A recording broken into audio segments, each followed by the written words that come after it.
الله ولي الذين آمنوا يخرجهم من الظلمات إلى النور والذين كفروا أولياؤهم الطاغوت يخرجونهم من النور إلى الظلمات. السلام علیکم ورحمۃ اللہ وبرکاتہ. بسم اللہ الرحمن الرحیم. الحمد للہ والصلاة والسلام علی رسول اللہ اما بعد. 25ویں پارے کی تفسیر، اس کا خلاصہ آپ کے سامنے پیش کیا جا رہا ہے. اللہ تبارک و تعالی اس پارے کے آغاز میں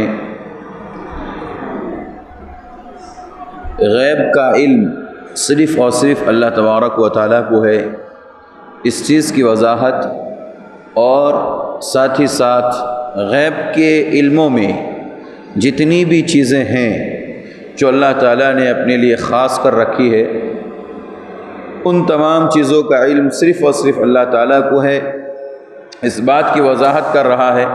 اور ساتھ ہی ساتھ یہ بھی واضح کر رہا ہے کہ دنیا کے اندر اللہ تبارک و تعالیٰ کا کوئی کتنا بھی قریبی بندہ کیوں نہ ہو، اگر وہ نبی بھی ہے تو نبی کو بھی غیب کا علم نہیں تھا اور اس چیز کا وہ علم نہیں رکھتے تھے. اللہ تبارک و تعالیٰ نے کہا الیہ یرد علم الساعہ. الیہ سے مرجع جو ہے ہو اللہ کی طرف، کہ اللہ کی طرف علم ساعہ یعنی قیامت کا علم پلٹ کر کے جاتا ہے. مقصود یہ ہے کہ اللہ تبارک و تعالیٰ ہی کے پاس قیامت کا علم ہے، اس کے علاوہ کسی اور کی طرف نہیں. دیکھیے اللہ تبارک و تعالیٰ نے جو لفظ استعمال کیا ابتدا میں، لفظ الیہ میں ہو ضمیر واحد کے لیے بولی ہے. کس کے لیے؟ ایک کے لیے، واحد ہو ایک آدمی. اگر دو ہوتا تو کہتے الیہما یا الیہما، اور بہت سارے ہوتے تو الیہم. تو اللہ تبارک و تعالیٰ نے لفظ ہو کا استعمال کر کے علم غیب کا اور اسی طرح سے قیامت کے علم کا اب اللہ تعالیٰ نے اپنے ساتھ خاص کر لیا ہے کہ غیب کا علم اور قیامت کے آنے کا علم صرف اور صرف اللہ کو ہے، کسی اور کو نہیں. نہ نبی کو ہے، نہ ولی کو ہے، نہ دنیا کے کسی بڑے بزرگ کو ہے، نہ امام کو ہے، نہ کسی ولی کو ہے، نہ متقی کو ہے، نہ پرہیزگار کو ہے، اور نہ ہی شرابی کو ہے، نہ کبابی کو ہے. اللہ تبارک و تعالیٰ نے علم ساعہ یعنی قیامت کا علم اپنے ساتھ خاص کر لیا.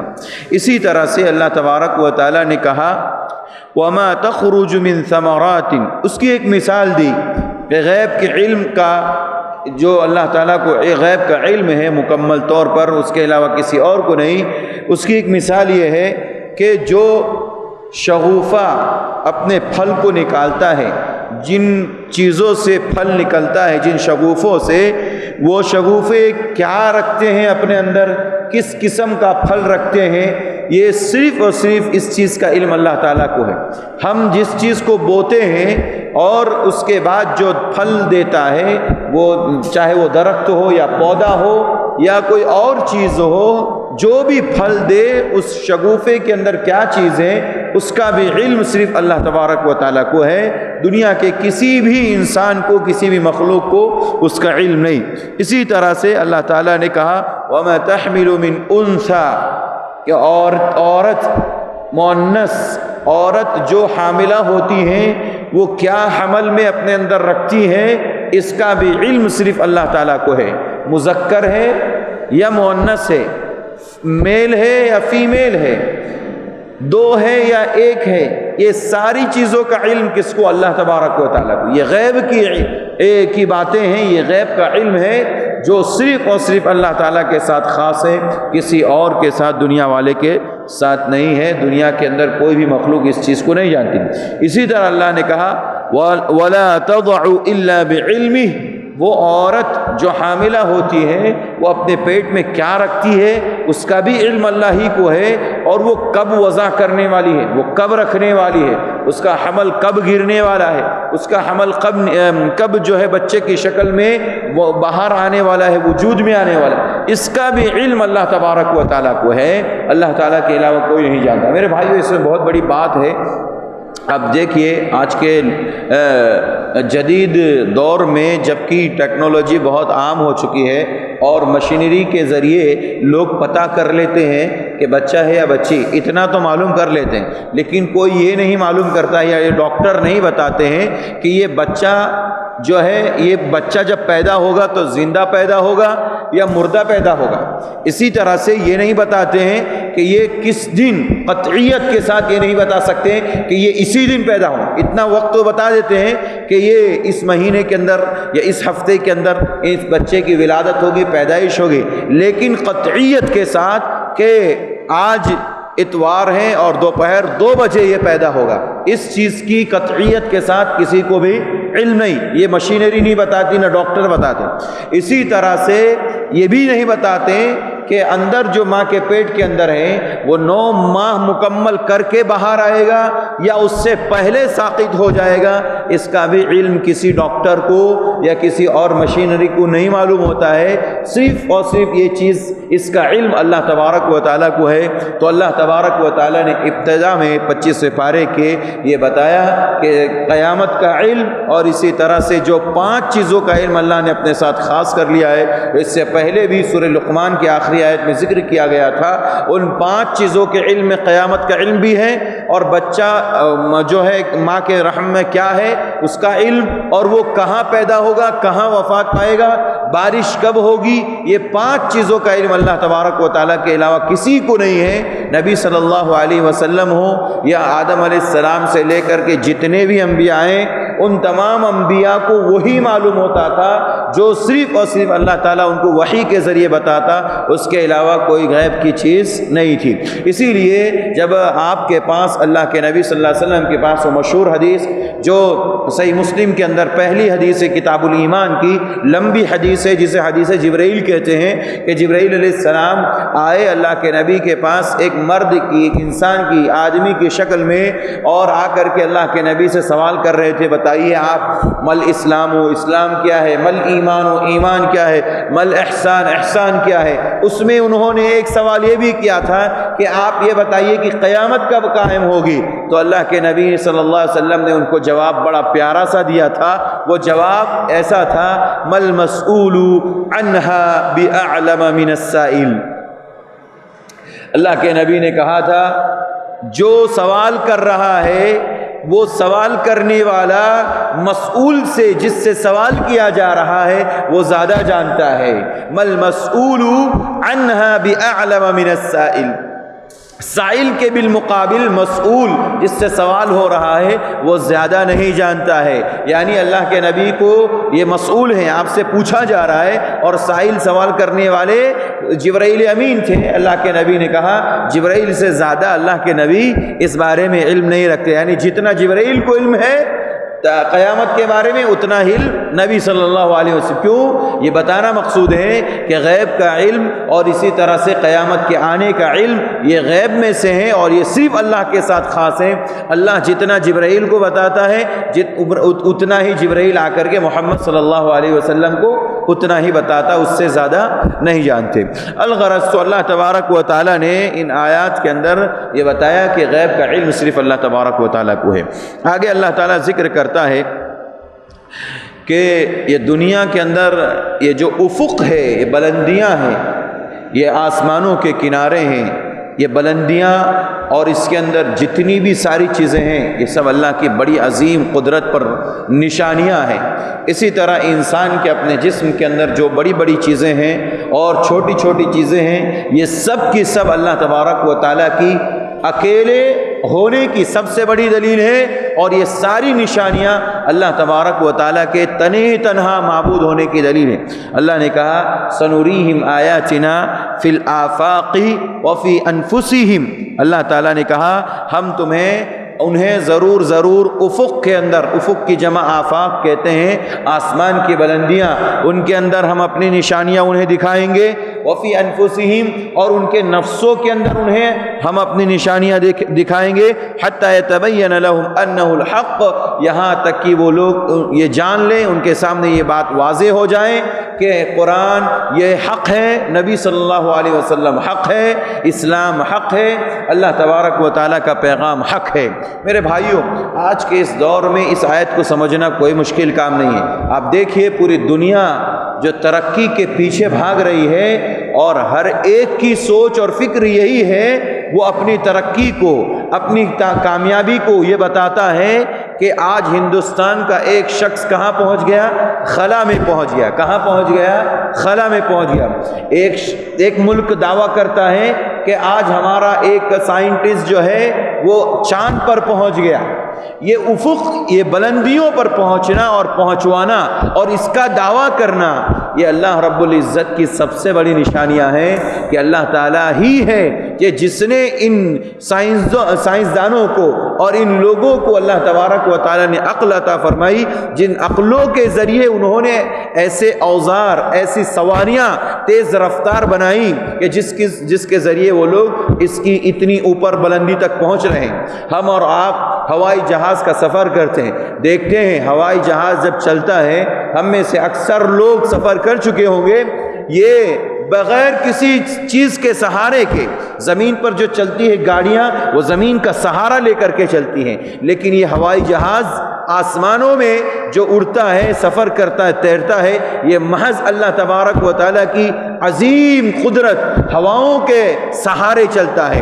اگر یہ ہوا نہ رہے، سنوریہم آیاتنا فی الآفاق وفی انفسہم، اللہ نے سچ فرمایا کہ اگر یہ ہوا نہ رہے تو یہ آپ کا جو سفر ہے وہ کامیاب نہیں ہو سکتا۔ ہمارا کامیاب ہونا یہ اس بات کی دلیل ہے، ہواؤں میں اڑنا، ہواؤں میں تیرنا، اور اسی طرح سے ہواؤں کے اندر اور آسمان کے افق میں جو بڑی بڑی نشانیاں ہیں، یہ اللہ رب العزت کے تنے تنہا ہونے کی سب سے بڑی دلیل ہے۔ اسی طرح ہم اپنے نفسوں پہ غور کریں، یہ نگاہ ہم دیکھتے چلے جاتے ہیں تا حد نگاہ، جتنی دوری تک ہم دیکھ سکتے ہیں، جہاں تک ہماری نگاہ جا رہی وہاں تک اس نگاہ کا کوئی پیچھا نہیں کر سکتا، کوئی یہ نہیں بتا سکتا کہ اس کی انتہا کیا ہے، سوائے یہ کہ سامنے آڑ آ جائے، بیچ میں آڑ آ جائے، اور اگر آڑ نہ ہو تو انسان اتنی دوری کا سفر کر لیتا ہے، آسمان کی طرف نگاہ اٹھاتا ہے، یہ اتنی اونچائی تک یہ نگاہ دیکھتی ہے جتنی اونچائی تک دوسری چیز نہیں دیکھتی۔ یہ اللہ تبارک و تعالیٰ کی بہت بڑی نشانی ہے کہ ان نگاہوں کو اللہ تعالیٰ نے قوت عطا کی کہ جس کے ذریعے سے اس بینائی سے انسان دیکھتا ہے۔ اسی طرح یہ زبان ہے، اس زبان کے ذریعے انسان آج کے اس سوشل میڈیا کے ذریعے پوری دنیا کے اندر اپنی آواز پہنچا دے رہا ہے، سیکنڈوں میں اپنی آواز پہنچا دے رہا ہے۔ یہ اللہ تبارک و تعالیٰ کہتا ہے تم اپنے اندر دیکھو، اتنی ساری اللہ رب العزت کی نشانیاں ہیں، اور ان نشانیوں پر غور و فکر کرو اور اللہ کی توحید کو قبول کر لو، اللہ کی وحدانیت کا اقرار کر لو، اللہ تبارک و تعالیٰ کو اکیلا معبود تسلیم کر لو اور اس کے ساتھ کسی کو شریک نہ کرو۔ یہ اللہ تبارک و تعالیٰ کی بڑی قدرت ہے جو اللہ تبارک و تعالیٰ نے مجھے اور آپ کو سارے لوگوں کو دی ہیں۔ افق کے اندر بہت ساری نشانیاں، جیسے کہ ایک چاند کا ہونا، ایک سورج کا ہونا، کئی ایک ستاروں کا ہونا، اور بہت سارے سیاروں کا ہونا، یہ اللہ تعالیٰ نے افق کے اندر اپنی نشانیاں رکھی، جس کو دیکھ کر کے انسان یہ طے کرتا ہے کہ اس کے پیچھے صرف اور صرف ایک قدرت کام کر رہی ہے، ایک طاقت کام کر رہی ہے۔ کئی ایک ہوتی تو ایک چاند نہ ہوتا، کئی ایک قدرت ہوتی، کئی ایک طاقت اس کے پیچھے کام کرتی تو ایک سورج نہ ہوتا، اور اگر ایک ہی سورج دونوں کے اتفاق سے ہوتے، کئی ایک کے اتفاق سے، تو پھر اس کے مرضی، اس کے طلوع اور آفتاب میں اور اس کے غروب آفتاب میں لوگ تفریق کر جاتے، اور کئی ایک معبود ہوتے تو پھر وہاں پر اختلاف ہوتا، ایک کہتا مغرب سے نکلے گا، ایک کہتا مشرق سے نکلے گا، ایک کہتا شمال سے نکلے گا، ایک کہتا جنوب سے نکلے گا، ایک کہتا مشرق میں غروب ہوگا، ایک کہتا مغرب میں، ایک کہتا شمال میں، ایک کہتا جنوب میں۔ الغرض یہ اللہ رب العزت کی اکیلے ہونے کی سب سے بڑی دلیل ہے، لہذا ہمیں ان نشانیوں پر اللہ تبارک و تعالی بارہا اس بات پر آمادہ کرتا ہے کہ غور و فکر کرو، اللہ تبارک و تعالیٰ کے علاوہ دنیا میں کوئی دوسری طاقت نہیں ہے یا پوری کائنات کے اندر جو اس کے پیچھے کام کر رہی ہے۔ اللہ تبارک و تعالیٰ آگے فرما رہا ہے مزید غیب ہی کے سلسلے میں، لہو مقالید السماء، جہاں علم غیب کا تذکرہ آتا ہے وہاں علم غیب کا لفظ استعمال کیا، لیکن یہاں پر دوسرا لفظ بولا گیا ہے، لہو مقالید السماوات والارض، اللہ تبارک و تعالیٰ ہی کے پاس آسمانوں اور زمین کی کنجیاں ہیں، یعنی چابیاں ہیں آسمان اور زمین، اسی کے ہاتھ میں ہے، اس کا پورا اختیار صرف اور صرف اللہ تبارک و تعالیٰ۔ یہ مقالد مقلید یا مقلاد کی جمع ہے جس کے معنی ہوتے خزانے، چابیاں، یہ خزانوں کا مالک صرف اور صرف آسمانوں اور زمین کے اندر جو خزینے ہیں، جو خزانے ہیں، ان تمام کا مالک صرف اور صرف اللہ تبارک و تعالیٰ ہے، اور اللہ تعالیٰ کے علاوہ کوئی نہیں جانتا کہ خزانہ آسمان میں کہاں ہے، زمین میں کہاں ہے، اس کی طاقت کو کوئی اب تک نہیں پہچان پایا۔ دنیا اتنی ترقی کر لے گئی، سائنس اتنی آگے بڑھ گئی، لیکن یہ نہیں پتہ کر پائی آج تک کہ خزانے کہاں مدفون ہیں زمین میں، اور آسمان کی بلندیوں میں خزانے کہاں ہیں۔ یہ اللہ تعالیٰ کی اکیلے ہونے کی، تنہا ہونے کی سب سے بڑی دلیل ہے۔ یبسط الرزق لمن یشاء ویقدر انہ بکل شیء علیم، اللہ تعالیٰ کہتا ہے کہ ان خزانوں کی بنیاد پر اللہ تبارک و تعالیٰ کسی کو بہت سارا مال دیتا ہے، کسی کو کم دیتا ہے۔ اس میں بڑی حکمت اللہ تعالیٰ کی یہ ہے کہ اللہ تعالیٰ نے یہ نظام، دنیا کا نظام چلانے کے لیے کچھ لوگوں کو اللہ تبارک و تعالیٰ نے خوب مال و دولت دیا ہے، اور کچھ لوگوں کو کچھ ہی دیا ہے، تھوڑا سا دیا ہے، بقدر کفاف دیا ہے۔ کیوں؟ اس لیے مفسرین لکھتے ہیں کہ اگر اللہ تعالیٰ ہر ایک کو مال و دولت سے نواز دیتا اور سب کو برابر یا بہت زیادہ مقدار میں دیتا تو پھر زمین میں شر و فساد مچ جاتا، زمین فساد سے بھر جاتی، فتنہ و فساد سے بھر جاتی، اور پھر آپس میں ایک دوسرے سے ملنے ملانے اور آپس کے ایک دوسرے کے جو کام ہیں وہ کام دنیا کے اندر نہ ہوتے۔ ایک چپراسی آپ کو نہ ملتا جو آ کر کے آپ کے جو ہے گھر کی رکھوالی کرے یا آپ کی کمپنی کی رکھوالی کرے، ایک بھنگی نہ ملتا جو آ کر کے آپ کے ہمارے مسجد کے باتھ روم وغیرہ کو صاف کرتا، دھوتا۔ کیوں؟ اللہ تبارک و تعالیٰ نے یہ دنیا کا نظام ایسا بنایا ہے کہ ایک کسی کو اللہ نے مالدار بنایا، کسی کو غریب بنایا، کسی کو درمیان میں رکھا۔ یہ اللہ تبارک و تعالیٰ کی عظیم حکمت ہے دنیا کو چلانے کے لیے، ورنہ سب کو برابر دیتا تو دنیا کے اندر لوگ ممکن ہے ایک دوسرے کو پہچانتے بھی نہ اور اپنی زندگی میں، اپنی دنیا میں مست رہتے۔ اس لیے اللہ تبارک و تعالیٰ کا عظیم قانون ہے، عظیم قدرت ہے۔ آگے اللہ تبارک و تعالیٰ بتا رہا ہے کہ مومن کو یا انسانوں کو جو بھی مصیبت پہنچتی ہے، یہ مصیبت انسان کے اپنے کرتوتوں کی بنیاد پر ہوتی ہے، انسان کے اپنے برے اعمالوں کے نتیجے میں ہوا کرتی ہے۔ اللہ تبارک و تعالیٰ کو نہیں پڑھی کچھ ایسی کہ اللہ تعالیٰ جو ہے اپنے بندوں کو سزا دے، ان کو اللہ تبارک و تعالیٰ آزمائے، مصیبت میں مبتلا کرے۔ اللہ تبارک و تعالیٰ کو اس چیز سے کوئی لینا دینا نہیں۔ اللہ کہتا ہے کہ وما اصابکم من مصیبت فبما کسبت ایدیکم ویعفو عن کثیر، اللہ کہتا ہے تم کو جو مصیبت پہنچتی ہیں وہ تمہارے اپنے عمل کے نتیجے میں، تمہارے اپنے کرتوتوں کے نتیجے میں تمہیں مصیبت پہنچتی ہے۔ اب یہ اس کا دو مفہوم ہے۔ ایک مفہوم یہ ہے کہ اگر اس کا خطاب ہم وما اصابکم میں کم، تم لوگوں کو، اگر اس سے مراد مومنین ہیں تو اس کا مطلب یہ ہوگا کہ مومنین کے گناہ، انسان کے جو مومن انسان ہے اس کے جو گناہ ہوتے ہیں، اللہ تعالیٰ اس گناہ کو مٹانے کے لیے، اس کے پاس جو مصیبت آتی ہے، اس کی آزمائش ہوتی ہے، اس کو مٹانے کے لیے وہ کفارہ بن جاتے ہیں۔ یعنی وہ گناہ کا کام جو ان سے ہوتا ہے اور اس گناہ کو مٹانے کے لیے اللہ تبارک و تعالیٰ اسے آزمائش میں مبتلا کر دیتا ہے، کبھی بیمار کر دیتا ہے، کبھی روزی میں تنگی کر دیتا ہے، کبھی اولاد کو بیمار کر دیتا ہے، کبھی بال بچوں کے اندر کچھ پیدا کر دیتا ہے، تو یہ جتنی بھی مصیبتیں دنیا کی ہوتی ہیں اگر مومن کے ساتھ ہوتی ہے تو ایسی صورت میں مومن کے لیے آزمائش اس اعتبار سے ہوگی کہ اللہ تعالیٰ اس کے گناہوں کو معاف کر دیتا ہے، اور اکثر گناہ تو اللہ تعالیٰ ویسے ہی معاف کر دیتا ہے۔ اللہ کہتا ہے وَيَعْفُ عَنْ كَثِيرٍ، بڑی تعداد میں مومنوں کے گناہ ایسے ہی معاف کر دیتا ہے۔ جانتے ہیں ہم، اللہ کے نبی صلی اللہ علیہ وسلم نے فرمایا بندہ جب وضو کرتا ہے تو انسان جب کلی کرتا ہے تو منہ کے ذریعے جو اس سے گناہ ہوئے ہیں اس سے جھڑ جاتے ہیں، ختم ہو جاتے ہیں۔ انسان چہرہ دھوتا ہے تو چہرے سے جو کچھ بھی اس سے گناہ ہوئے ہیں وہ اس سے جھڑ جاتے ہیں۔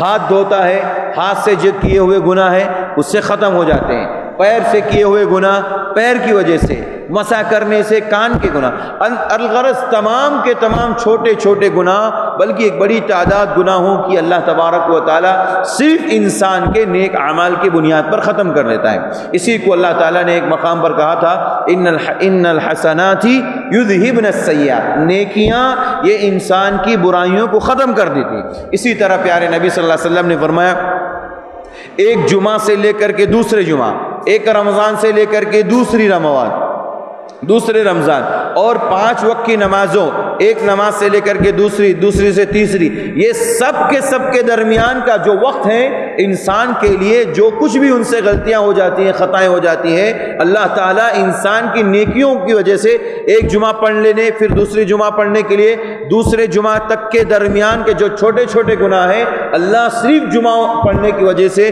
اور جمعہ کی ادائیگی کی وجہ سے اسے معاف کر دیتا۔ رمضان ایک گزر چکا ہے، اگلا رمضان آنے کے درمیان جتنے انسان سے چھوٹے چھوٹے گناہ ہوئے رمضان کے پانے سے اس کے گناہ معاف ہو جاتے ہیں۔ یہ اللہ تبارک و تعالیٰ نے مومنین کے ساتھ ایک خاص فضل رکھا ہے، اور اللہ کی طرف سے مومنوں کے لیے خاص شرف کی بات ہے۔ تو اگر مومنوں کو مخاطب کر لیں گے یہاں پر وما اصابکم میں ہم یہ کہیں گے کہ مومنوں کے لیے ہے، تو معنی یہ ہوگا کہ اللہ تبارک و تعالیٰ ان کی خطاؤں کو، ان کی غلطیوں کو معاف کرتا ہے۔ لیکن اگر ہم اس کا مخاطب عام رکھیں کہ تمام لوگ، تو پھر اس کا مطلب یہ ہوگا کہ اللہ تبارک و تعالیٰ کا فرمان یہ ہے کہ تم تمام دنیا والے جتنے بھی لوگ ہیں جو کچھ بھی ان کو آزمائش پہنچتی ہے، تکلیف پہنچتی ہے اور انہیں مصیبت پہنچتی ہے، تو اللہ تبارک و تعالیٰ کہتا ہے بما کسبت ایدی الناس، یہ لوگوں کے اپنے ہاتھوں کی کمائی کی وجہ سے، برے کرتوتوں کی وجہ سے، ان کے گناہوں کی وجہ سے ان کو تکلیف پہنچتی ہے۔ جبکہ مومن کے بارے میں اگر ہم مراد لیں گے تو یہ سمجھ لیجئے کہ مومن ایک نیک عمل کرنے والا مومن، اس سے غلطیاں ہو جاتی ہیں، اس کے گناہوں کو معاف کرنے کے لیے، ختم کرنے کے لیے اللہ تبارک و تعالیٰ آزمائش میں اس کو مبتلا کرتا ہے اور اس کے بنیاد پر اس کے گناہ معاف ہو جاتے ہیں۔ حدیث کے اندر ہے اللہ کے نبی صلی اللہ علیہ وسلم نے فرمایا ایک مومن کو اگر غم لائق ہوتا ہے، غم صرف غم کسی چیز کا، اس کی بنیاد پر، اسی طرح سے اگر اس کے پیر میں ذرہ برابر بھی کانٹا بھی چبھ گیا تو اللہ تعالیٰ اس کانٹا کے چبھنے کی وجہ سے، اس کے غم کی وجہ سے مومن کے گناہوں کو اللہ تعالیٰ ختم کر دیتا ہے۔ تو یہ مومن کے ساتھ ایک خاص فضل ہے اللہ تعالیٰ کا، جبکہ عام لوگوں سے کے بارے میں اس آیت کریمہ کا مفہوم یہ ہوگا کہ اگر دنیا والے جو کچھ بھی ان کے پاس مصیبتیں آزمائش آ رہی ہیں یہ ان کے اپنے عملوں کا نتیجہ ہے، ان کے کرتوتوں کا نتیجہ ہے۔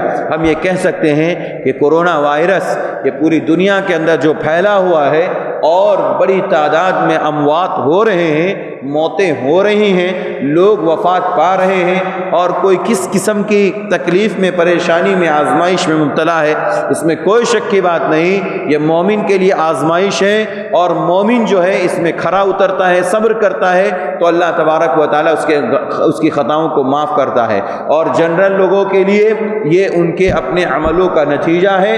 اللہ تبارک و تعالیٰ وقتاً فوقتاً ایسے عذاب کبھی بیماری کی شکل میں، کبھی کس شکل میں، کبھی کس شکل میں نازل کرتا رہتا ہے تاکہ دنیا والے اور دنیا کے لوگ آ کر کے اللہ کی طرف رجوع کریں، پلٹ کر کے آ جائیں اور توبہ استغفار کر لیں، اپنے گناہوں کی بخشش کروا لیں۔ آگے اللہ تبارک و تعالی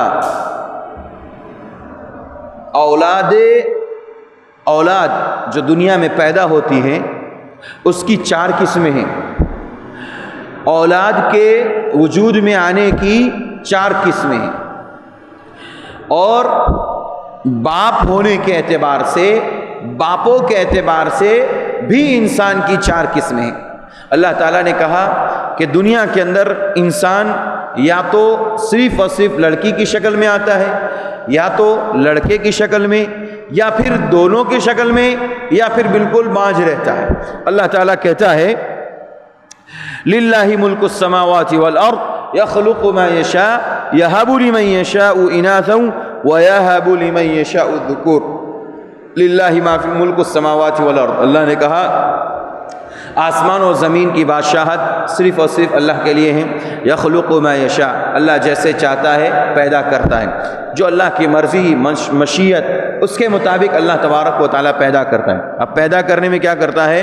یہب لمن یشاء اناثا، اللہ تعالیٰ کہتا ہے کہ کسی کو صرف اور صرف بیٹیاں ملتی ہیں، وَيَهَبُ لِمَن يَشَاءُ الذُّكُورَ، اور کسی کو صرف اور صرف بیٹے دیتے ہیں اللہ تعالیٰ۔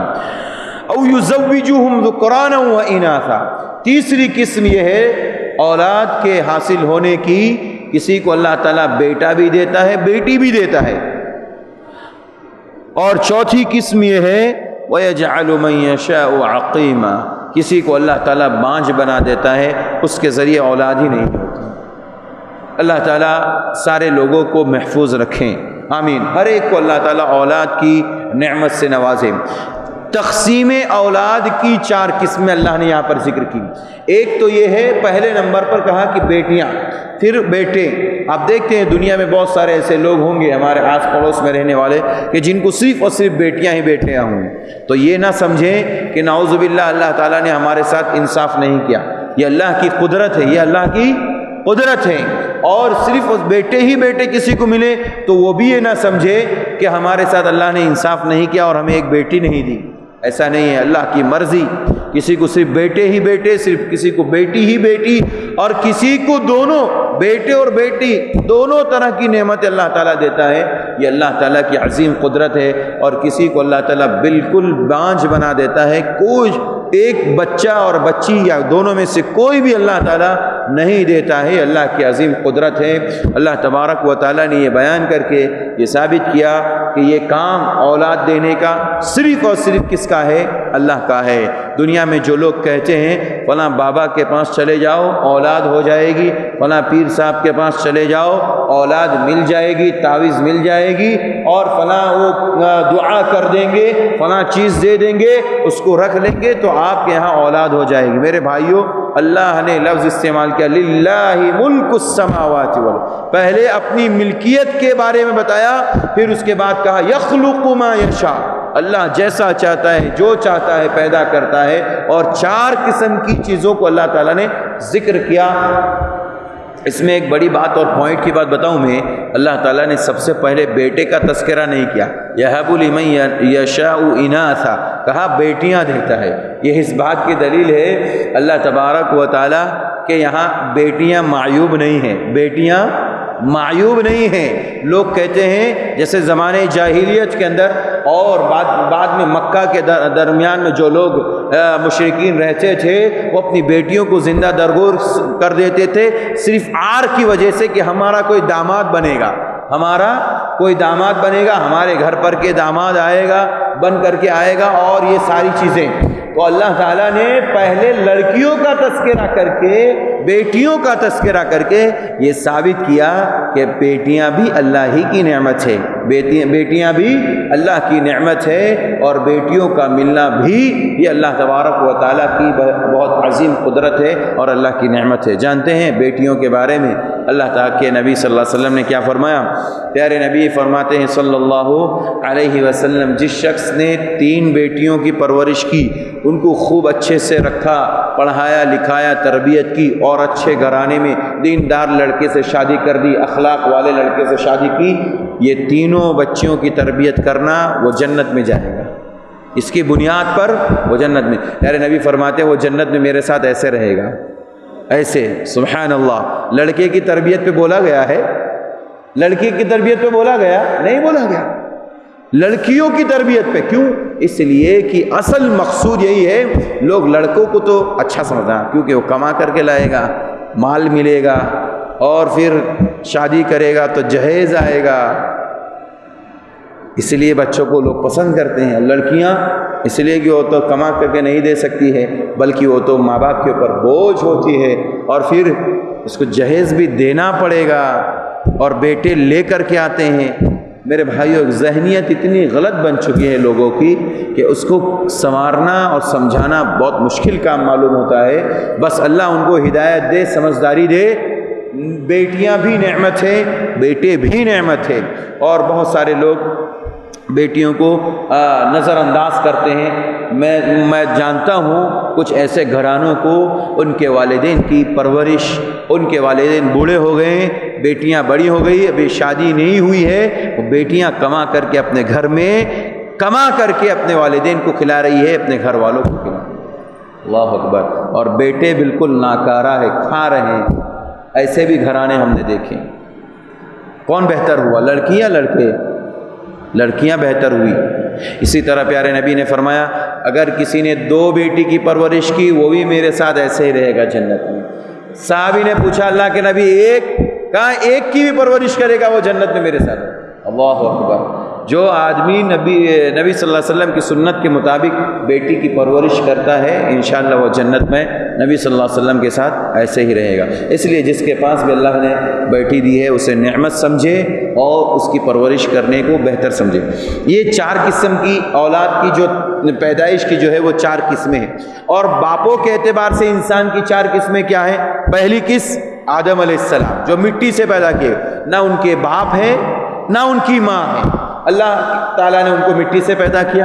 ایک قسم انسان کی یہ ہے. دوسری قسم حوا علیہ السلام، ان کے باپ نہیں ہے اور نہ ہی ان کی ماں ہے. کیوں؟ ان کو اللہ تعالیٰ نے آدم علیہ السلام کی پسلی سے پیدا کیا، تو ظاہر سی بات ہے نہ ان کے باپ ہوئے اور نہ ہی ان کی ماں ہوئی. البتہ یہ ہے کہ وہ بھی انسان سے دنیا میں آئی ہے، وہ بھی انسان سے دنیا میں آئی ہے. یہ 2 قسم ہو گئے. تیسری قسم عیسیٰ علیہ السلام جو بغیر باپ کے پیدا ہوئے. عیسیٰ علیہ السلام بغیر باپ کے پیدا ہوئے، یہ انسان کی پیدائش کی تیسری قسم. اور چوتھی قسم اللہ تبارک و تعالیٰ کے چوتھی قسم یہ ہے ہمارا اور آپ کا دنیا میں وجود میں آنا. ایک باپ اور ایک ماں کے ملن سے، ایک باپ اور ماں کے ملاپ سے، دونوں کے نطفے سے مل کر کے دنیا کے اندر جتنی اولادیں فی الوقت ہو رہی ہے یہ چوتھی قسم ہے. تو کل ملا کر کے باپوں کے اعتبار سے انسان کی بھی 4 قسمیں ہیں. اور ان تمام چیزوں کے اندر اللہ تبارک و تعالیٰ کی عظیم قدرت ہے اور عظیم نشانیاں ہیں اللہ تبارک و تعالیٰ کی کہ اللہ تعالیٰ ہی ہے جو بغیر ماں باپ کے آدم کو پیدا کر سکتا ہے، اور بغیر ماں باپ کے اللہ تعالیٰ حوا کو آدم کی پسلی سے پیدا کر سکتا ہے، بغیر باپ کے عیسیٰ کو دنیا میں جنم دے سکتا ہے، اور ماں باپ کے نطفے سے ملا کر کے اللہ تبارک و تعالیٰ ایک انسان کو کھڑا کر سکتا ہے. اور یہی نطفہ جب رحم مادر کے اندر جاتا ہے تو کتنے نطفے ایسے برباد کر دیتا ہے جس سے ایک بھی اولاد نہیں پیدا ہوتی. یہ ساری چیزوں پر قدرت رکھنے والا صرف اور صرف کون ہے؟ اللہ تبارک و تعالیٰ ہے. آگے اللہ تعالیٰ نے مجھے اور آپ کو جو سواریاں دے رکھی ہے، کسی کے پاس گاڑی ہے، کسی کے پاس بائک ہے، کسی کے پاس 4 ویلر ہے، جو بھی جس طرح کی بھی سواری ہے سمجھ لیجئے اللہ کی بہت بڑی نعمت ہے. یہ اللہ کی بہت بڑی نعمت ہے. اللہ نے اس کو نعمت قرار دیا اور کہا، سمجھایا اخلاق اور اس کا ادب سکھایا. کہا لِتَسْتَوُوا عَلَى ظُهُورِهِ ثُمَّ تَذْكُرُوا نِعْمَةَ رَبِّكُمْ. اللہ کے نبی نے، اللہ تعالیٰ نے کہا کہ تم ان کی پیٹھوں پر، یہ اصل میں پہلے جو ہمارے نبی کے زمانے میں اور بعد کے ادوار میں بھی سواری اصل جو ہے اونٹ گھوڑے یعنی جانوروں کی ہوا کرتی تھی، یہی ان کی سواری، اس لیے ان کا پیٹھ کا تذکرہ کیا. اور اسی کو سامنے رکھتے ہوئے ہماری جو بائک ہیں، گاڑیاں ہیں، بس انہی کے حساب سے بنائی گئی ہے. اب ہماری گاڑیوں کی جو سیٹ ہے یہ اس گاڑی کی پیٹھ ہے. وہ گاڑی کی کیا ہے؟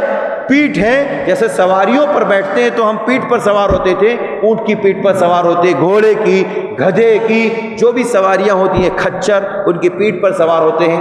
تو اللہ تعالیٰ نے کہا کہ جب تم اس کے پیٹھوں پر سوار ہو تو وَثُمَّ تَذْكُرُوا نِعْمَةَ رَبِّكُمْ، تو تم اپنے رب کی نعمت کا کیا کرو؟ تذکرہ کرو، نعمت کو یاد کرو، اللہ تعالیٰ کی نعمت کو یاد کرو اس اعتبار سے کہ کتنے لوگ ہیں جو پیدل چل رہے ہیں، کتنے لوگ ہیں جو آپ اچھی سے اچھی گاڑی پہ چل رہے ہیں، کتنے لوگ سائیکل پہ جا رہے ہیں، کتنے پیدل جا رہے ہیں، کتنے ایسے جن کو یہ سواری نصیب نہیں ہے۔ اللہ نے کہا ثم تذکروا نعمت ربکم، اس نعمت کو تم اپنے اوپر یاد کرو، اور پھر ساتھ ہی ساتھ دعا سکھائی کہ جب آپ سواری کرنے لگے اس کے اوپر بیٹھ جائیں تو بسم اللہ کہتے ہوئے یہ دعا پڑھیں، یہ دعا پڑھیں، سواری کی دعا کیا ہے؟ سبحان الذی سخر لنا، سبحان الذی سخر لنا هذا وما كنا له مقرنین وانا الى ربنا لمنقلبون۔ یہ دعا سکھائی کہ جب ہم گاڑی پر سوار ہوں، سواری پر سوار ہوں تو یہ دعا پڑھے۔ دعا کا ترجمہ کیا ہے؟ سبحان الذی، پاک ہے وہ ذات، الذی سخر لنا، جس نے ہمارے لیے مسخر کر دیا۔ کس کو؟ چاہے اگر ہم سوار ہو رہے ہیں جانور پہ تو اس جانور کو سخر لنا، سخر مسخر کرنے کا مطلب یعنی تابع بنا دیا۔ اگر وہ جانور بدکنے لگے، ادھر ادھر بھاگنے لگے تو ہم سواری کر سکتے ہیں؟ نہیں کر سکتے۔ ایسے ہی وہ گاڑیاں جو ہم چلاتے ہیں، اگر وہ گاڑی ڈاماڈول ہو جائے، ان بیلنس ہو جائے، اور یا ہمیں صحیح سے اس کو چلانا اور اس کا علم نہ ہو تو پھر ہم گاڑی پر سوار ہو کر کے کہیں جا سکتے ہیں؟ نہیں جا سکتے۔ ایسے ہی کشتیوں پر سوار ہو کر کے جو لوگ جاتے ہیں، جہازوں پر، اگر وہ جہاز صحیح طور پر نہ چل رہا ہو، صحیح رخ پر نہ چلتا ہو، اور اسی طرح سے پانی اس کا ساتھ نہ دیتا ہو، کشتی ہمارا ساتھ نہ دے، تو ہم سوار ہو سکتے ہیں؟ سواری کر سکتے ہیں؟ نہیں کر سکتے۔ جو ہوائی جہاز آسمانوں میں اڑتا ہے، اگر وہ صحیح سمت پر نہ چلتا ہو، صحیح راستے پر نہ چلتا ہو، اور یہ ہوائی جہاز کا ماحول سازگار نہ ہو اور اس کا ساتھ نہ دیتا ہو ماحول، تو ہم سواری کر سکتے ہیں؟ نہیں کر سکتے۔ اسی لیے ہمیں یہ دعا سکھائی کہ اگر ماحول خراب بھی ہو تو اگر اس دعا کے پڑھنے کے بعد ماحول بھی سازگار ہو جائے گا، سواری بھی ہمارے تابع ہو جائے گی، سواری بھی ہمارے تابع ہو جائے۔ سخر لنا هذا وما كنا له مقرنین، اور اسے قابو کرنے کی طاقت، جس کو طاقت نہ ہو اس کو اللہ تبارک و تعالی جو ہے طاقت عطا کر دیتا ہے اس چیز کی کہ سواری جو ہے ہمارے تابع ہیں۔ وَإِنَّا إِلَىٰ رَبِّنَا لَمُنْقَلِبُونَ، اور بالیقین ہم اپنے رب کی طرف لوٹ کر جانے والے ہیں۔ یہ دعا پڑھنے کا ہمیں اور آپ کو اللہ تعالیٰ نے سکھایا ہے۔ پیارے نبی صلی اللہ علیہ وسلم کے بارے میں ہے، حدیث کے الفاظ ہیں، آپ صلی اللہ علیہ وسلم جب سوار ہوتے، آپ اپنی سواری پر اونٹ پر بیٹھتے ہیں، اللہ کے نبی صلی اللہ علیہ وسلم تو پہلے بسم اللہ کہتے، پھر اللہ اکبر، کیا کہتے تھے؟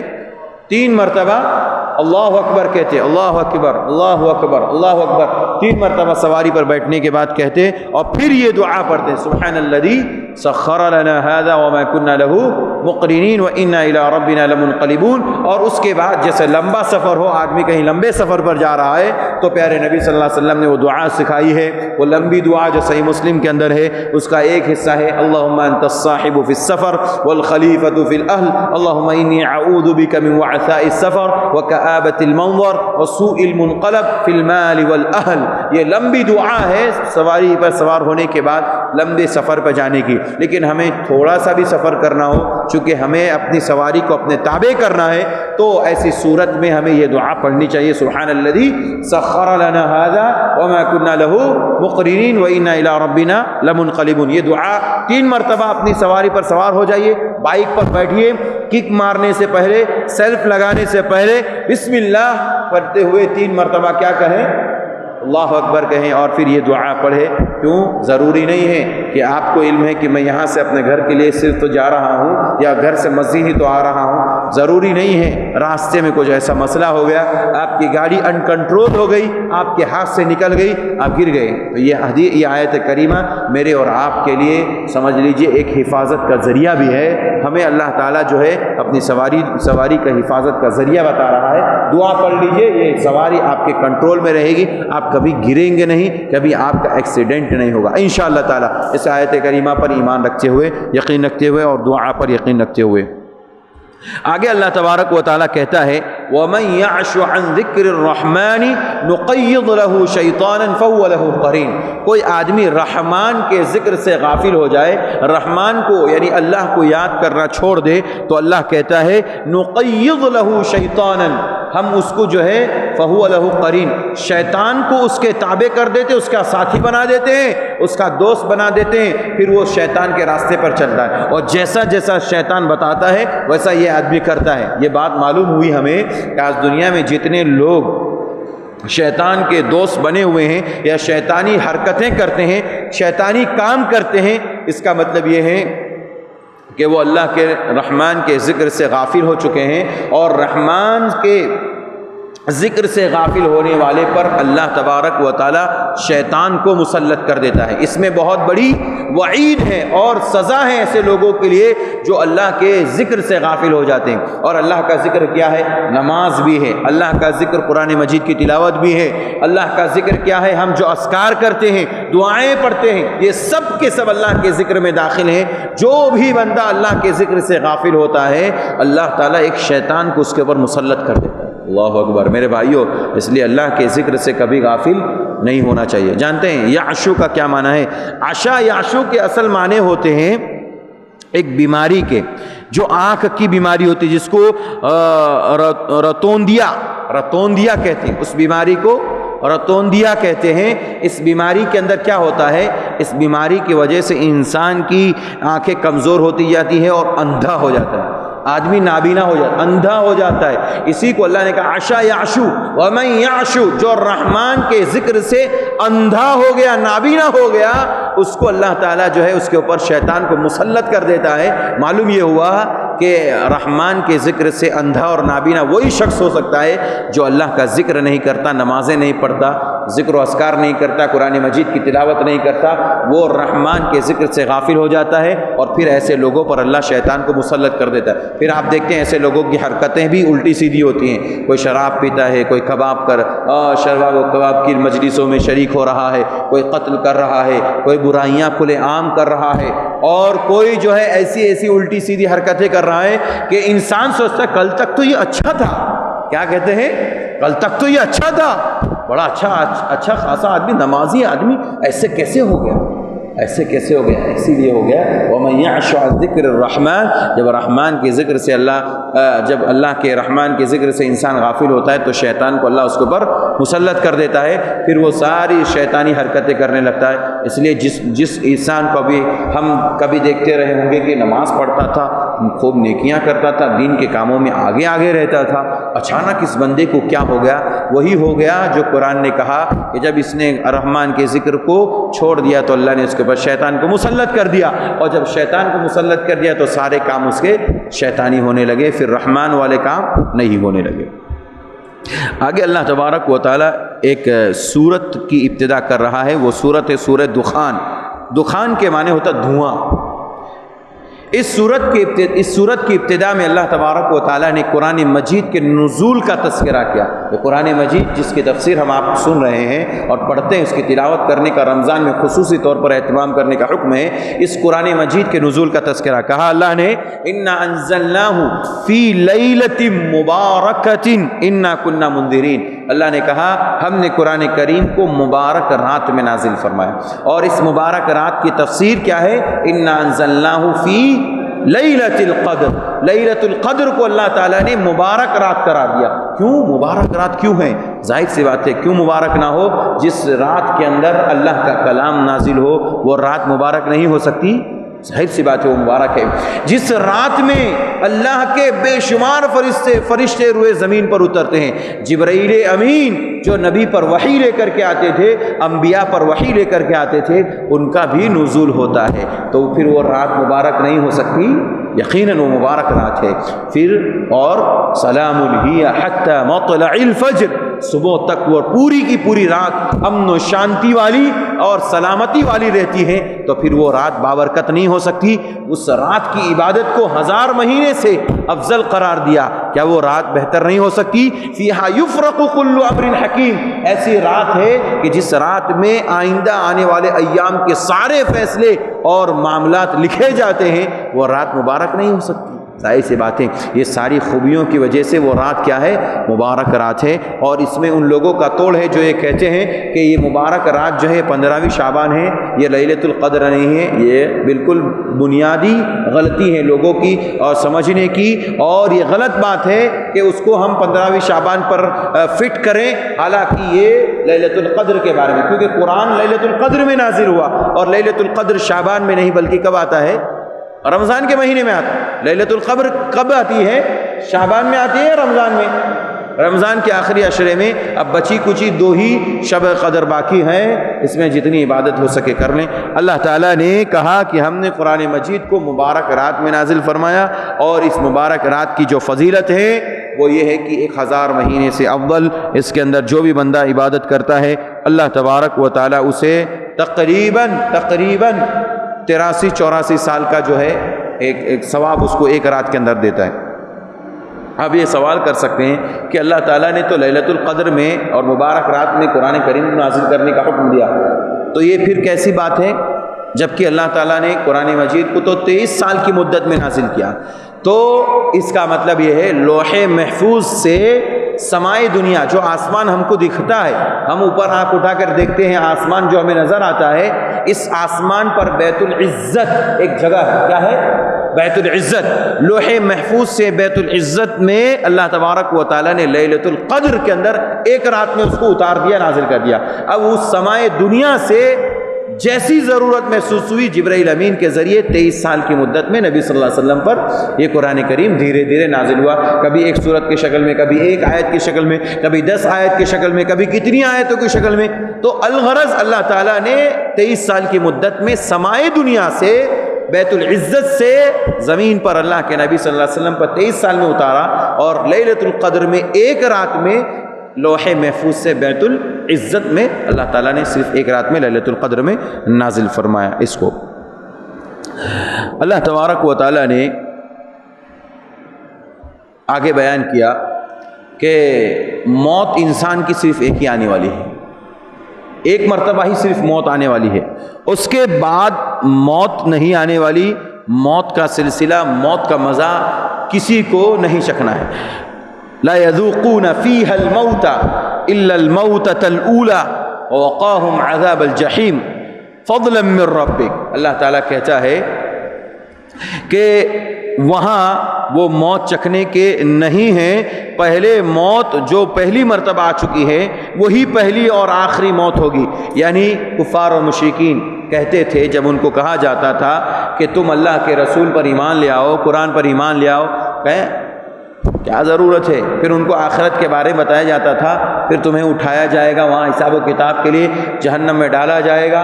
تو یہ لوگ کہتے ہیں موت آ جائے گی، مر جائیں گے، ختم ہو جائیں گے، وہاں کوئی پوچھنے والا نہیں، راکھ ہو جائیں گے، مٹی ہو جائیں گے، پھر ہمیں کوئی دوبارہ اٹھانے والا نہیں، حساب و کتاب نہیں ہونے والا۔ تو اللہ نے اسی کا توڑ پیش کیا کہ لا یذوقون فیہا الموتۃ الاولی، کہ ایک ہی مرتبہ انسان کو موت آنے والی ہے، اور وہ یہ ہے دنیا والی موت۔ یعنی دنیا میں اگر انسان کو موت آ گئی تو پھر اس کے بعد موت نہیں آئے گی۔ حدیث کے اندر ہے، اللہ کے نبی صلی اللہ علیہ وسلم نے فرمایا جب جنتی جنت میں چلے جائیں گے، جہنمی جہنم میں چلے جائیں گے، تو جنتیوں کو مخاطب کر کے اللہ تعالیٰ کہے گا اے جنتیوں خوش ہو جاؤ، تمہارے یہ جنت کی ساری نعمتیں ہیں اور تم اب اس میں ہمیشہ ہمیشہ رہو گے، اب تمہیں موت نہیں آنے والی ہے۔ جہنمیوں سے خطاب کرتے ہوئے اللہ کہے گا جہنمیوں تم بھی اسی میں ہمیشہ ہمیشہ کرے رہو، اب تمہیں موت نہیں آنے والی ہے۔ اور موت کو بھی موت آ جائے گی، ایک دمبے کی شکل میں لایا جائے گا اور اسے ذبح کر دیا جائے گا، موت کو بھی موت آ گئی، اس کے بعد ختم۔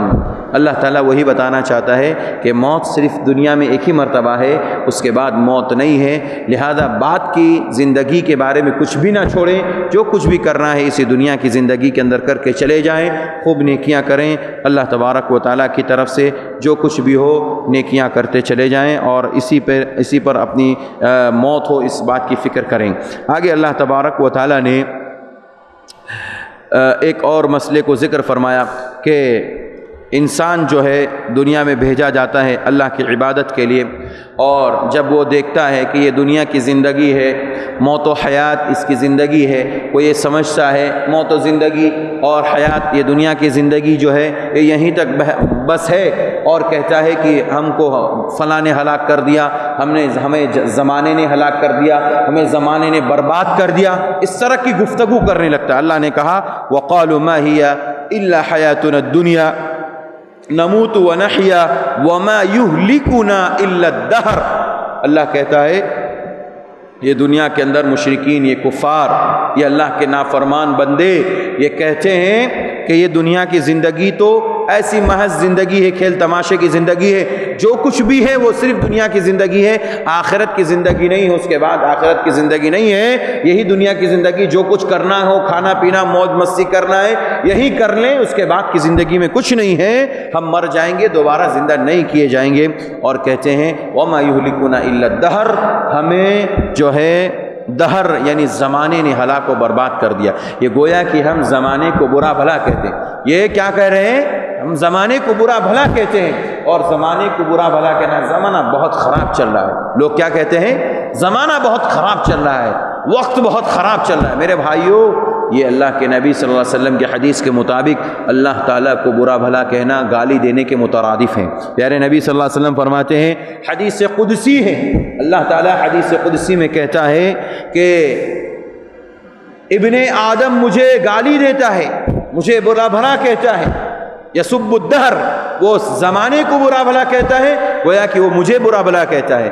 انا الدہر، اللہ کہتا ہے میں دہر ہوں، میں زمانہ ہوں، اللہ کہتا ہے میں زمانہ ہوں، زمانے کو میں نے بنایا، وقت کو میں نے بنایا، حالات کو میں نے بنایا۔ اگر کوئی شخص زمانے کو برا بھلا کہتا ہے گویا کہ وہ اللہ کو برا بھلا کہتا ہے، اگر کوئی زمانے کو گالی دیتا ہے وہ یہ سمجھے کہ وہ اللہ تعالیٰ کو گالی دیتا ہے۔ اور اللہ تعالیٰ نے کہا میں انا الدہر، میں زمانہ ہوں، میں زمانہ کو بنانے والا ہوں، وقت کو میں نے بنایا ہے۔ کوئی بھی اگر ایسا کرتا ہے تو سمجھ لیجئے کہ وہ اللہ کو گالی دیتا ہے۔ اللہ کے نبی صلی اللہ علیہ وسلم فرماتے ہیں، اللہ تعالیٰ کہتا ہے انسان کے اختیار میں کچھ بھی نہیں، ساری چیزیں اللہ کے اختیار میں ہیں۔ رات دن بھی پھیرنے والا، راتوں کو دنوں کو پھیرنے والا بھی اللہ تعالیٰ ہے، اور زمانے کو چلانے والا، وقت کو چلانے والا، ساری چیزوں کا اختیار اللہ کو ہے۔ لہذا ہم لا علمی میں بڑی تعداد ہے لوگوں کی، مسلمانوں کی، جو لا علمی میں، علم نہ ہونے کی وجہ سے کہتے ہیں زمانہ بہت برا ہے، زمانے نے ایسے کر دیا، فلاں وقت نے ایسے کر دیا، زمانہ نے ساتھ نہیں دیا، زمانہ ایسا خراب ہو چکا ہے۔ میرے بھائیو، یہ سب باتیں یہ شرک ہے، اور یہ اللہ کو گالی دینے کے برابر ہیں، اللہ کو برا بھلا کہنے کے برابر ہیں۔ ایسا مت کہیے، کبھی بھی مت کہیے۔ اگر آپ کو اگر کوئی تکلیف ہو، دنیا والوں کو کوئی تکلیف ہو، تو ایسا کہیں کہ یہ اللہ کی مرضی ہے، مصیبت اللہ کی طرف سے آتی ہے، آزمائشیں اللہ کی طرف سے آتی ہیں، خوشیاں اور نعمتیں اللہ کی طرف سے ملتی ہیں۔ لہذا دونوں میں صرف اور صرف ہم یہ کہیں کہ سارا اختیار اللہ کو ہے، اللہ کی مرضی، اللہ نے ہمارے ساتھ خیر کا معاملہ کیا ہے تو خیر کا معاملہ کرے گا، اور خیر کا ارادہ کیا ہے تو خیر کرے گا، اور اگر ہمارے ساتھ مصیبت اور آزمائش کا ارادہ ہے تو ہمارے ساتھ مصیبت اور آزمائش کا معاملہ ہوگا۔ یہ بات کہنا کہ زمانہ برا ہے، وقت کو گالی دینا، زمانے کو برا بھلا کہنا، اللہ کہتا ہے انا الدہر، میں خود زمانہ ہوں، لہذا ابن آدم مجھے برا بھلا کہتا ہے، یہ بات صحیح نہیں۔ میرے بھائیوں، مسلمان لا علمی میں، نادانی میں، نا جانکاری میں بہت ساری باتیں کہہ جاتا ہے، جس کو ہمیں اور آپ کو سمجھنے کی ضرورت ہے اور دنیا والوں کو بتانے کی ضرورت ہے۔ اگر آپ کے سامنے کوئی بھی ایسا کہے کہ زمانہ برا ہو گیا، فوراً اس کو ٹوک دیجئے، اس کو ٹوک دیجئے، اسے کہیے کہ آپ جو یہ کہہ رہے ہیں وہ صحیح نہیں۔ کیوں؟ اللہ تعالیٰ کہتا ہے میں زمانہ ہوں۔ کوئی آپ سے کہے کہ وقت بہت برا چل رہا ہے، نہیں، وقت کیوں برا چل رہا ہے؟ انسان کے اپنے اعمال برے ہیں، انسان کے اپنے اعمال ہیں برے ہیں، اس کی بنیاد پر اس کو آزمائش ہے۔ وقت برا نہیں، وقت اللہ تعالیٰ نے بنایا ہے۔ اس لیے میرے بھائیوں، یہ سب باتیں ہمیں سوچ سمجھ کر اپنی زبان سے کرنی چاہیے اور کہنی چاہیے۔ اللہ تعالیٰ سے دعا ہے اللہ تعالیٰ مجھے آپ کو، سارے مسلمانوں کو قرآن مجید کو سمجھنے اور اس کے مطابق عمل کرنے کی توفیق عطا فرمائے، جب تک اس دنیا میں زندہ رکھے، ایمان پر زندہ رکھے، اور جب خاتمہ ہو خاتمہ بالخیر نصیب فرمائے۔ آمین۔ وآخر دعوانا ان الحمد للہ رب العالمین۔ السلام علیکم ورحمۃ اللہ وبرکاتہ۔